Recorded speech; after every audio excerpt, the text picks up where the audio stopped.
नमस्कार, मैं हूं आपके साथ मेनका चौधरी और बात एक बार फिर बीएसपी की कर लेते हैं। बीएसपी अध्यक्ष मायावती की कर लेते हैं, जिन्हें लेकर लोग सवाल उठा रहे हैं कि आखिर मायावती को, बहन जी को हुआ क्या है। क्या वो किसी बात से डरी हुई हैं या फिर कोई और वजह है जो उनके फैसले इस तरह के हैं। बीते कुछ दिनों से बड़े बड़े फैसले ले रही हैं।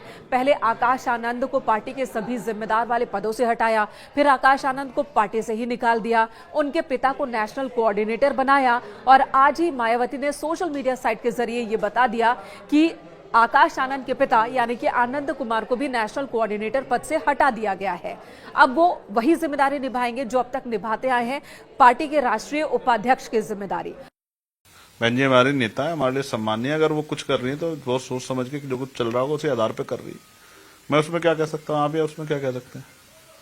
ये तो समय है संघर्ष करने का, क्योंकि मधुवादी ताकतें इतनी शक्तिशाली होगी कि वो लोग उन्होंने जो है रोटी कपड़ा मकान तक छीन लिया। इतना जुल्म हो रहा है, अधिकारी सुरक्षित नहीं, कर्मचारी सुरक्षित नहीं है, महिलाएं सुरक्षित नहीं, नौजवान सुरक्षित नहीं है।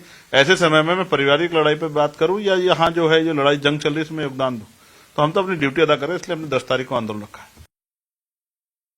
बाकायदा मायावती ने सोशल मीडिया साइट एक्स पर लिखा और उन्होंने बताया कि आनंद कुमार को उन्होंने नेशनल कोऑर्डिनेटर के पद से हटा दिया है और इसकी वजह उन्होंने बताई है कि आनंद कुमार ने खुद एक पद पर रहकर काम करने की इच्छा जाहिर की है और वो अब नेशनल कोऑर्डिनेटर नहीं रहेंगे बल्कि राष्ट्रीय उपाध्यक्ष के तौर पर अपनी जिम्मेदारी को निभाते रहेंगे।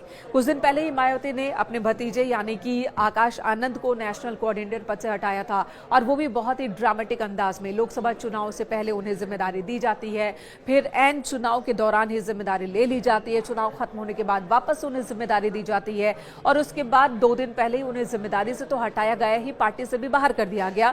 जबकि आकाश आनंद ने बहुत इमोशनल जानकारी दी थी, बहुत इमोशनल बातें की थी और मायावती में अपनी निष्ठा जाहिर की थी। उसके बाद मायावती का गुस्सा भड़का और उन्होंने पार्टी से ही बाहर कर दिया। बाकायदा आकाश आनंद के उस रिएक्शन को भी उन्होंने गलत बताया। जो आकाश आनंद ने एक चिट्ठी लिखी थी, एक लंबा चौड़ा पोस्ट लिखा था जिसमें मायावती के प्रति अपनी निष्ठा जताई थी। तो अब लोग यही सवाल कर रहे हैं कि आखिर मायावती को क्या किसी का डर है। वो पार्टी जो एक वक्त में राष्ट्रीय पार्टी होने की दिशा में आगे बढ़ रही थी, उत्तर प्रदेश से बाहर निकलकर उत्तराखंड, दिल्ली और दूसरे राज्यों में भी चुनाव लड़ रही थी। ये पार्टी पूरे देश में जो दलित तबका है उस पर बीएसपी का वर्चस्व माना जाता था। ये कहा जाता था कि पूरे देश में कम से कम 6% औसत ये वोट तो मायावती को लिखे ही हैं। लेकिन अब वही पार्टी की स्थिति देखिए कि पार्टी सिकुड़ती जा रही है। उत्तर प्रदेश में भी अब पार्टी का जनाधार नहीं बचा।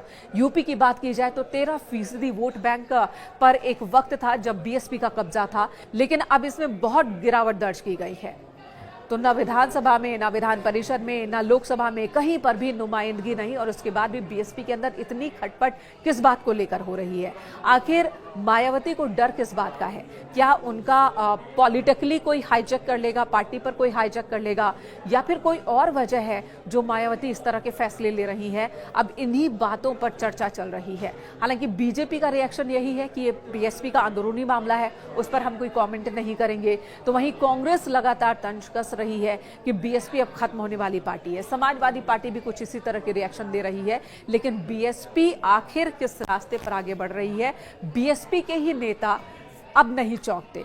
मायावती के इन फैसलों से बीएसपी के कई सीनियर लीडर्स अब चौंकते नहीं हैं। उनका कहना है कि मायावती ऐसी ही है, बहन जी इसी तरह के फैसले लेती हैं और शायद यही वजह है कि बीते कुछ सालों में, खासकर 2014 के बाद, मायावती ने एक से बढ़कर एक बड़े नेताओं को पार्टी से बाहर निकाल दिया। कभी अनुशासनहीनता का हवाला दिया तो कभी पार्टी विरोधी गतिविधियों में शामिल होने की बात कही और पूरे प्रदेश से बड़े बड़े नेताओं को बाहर का रास्ता दिखा दिया, जिसकी वजह से पार्टी इन दिनों अपने सबसे बुरे दौर में है और इस वक्त भी पार्टी संभलने को तैयार नहीं दिख रही है।